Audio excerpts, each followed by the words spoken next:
Hello guys, तो आज मैं बताने जा रहा हूँ कि जो मैंने प्रोजेक्ट बनाया है उसको मैंने अपने 5 या 6 दिन में कैसे कंप्लीट करा जब मैंने 10 दिन का टारगेट लिया था। तो आइए शुरू करते हैं। Day 1 and 2।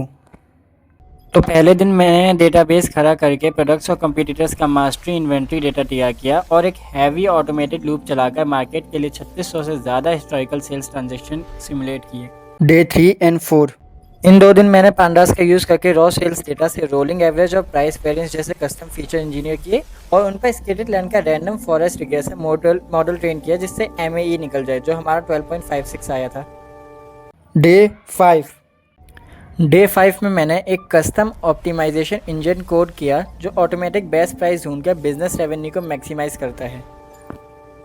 तो गाइज इतना ही था मेरा शॉर्ट में पूरा प्रोजेक्ट। इसके बारे में मैं पूरा आपको तब डिटेल में बताऊंगा जब मेरे सारे प्रोजेक्ट बन जाएंगे और मैं चारों को एक ही बार में एक लॉन्ग वीडियो बनाऊंगा इसी की तरह। तो आज के लिए इतना ही, मिलते हैं आपसे अगली वीडियो में, तब तक के लिए bye. That's a wrap on this new tech. Hope you like the whole project.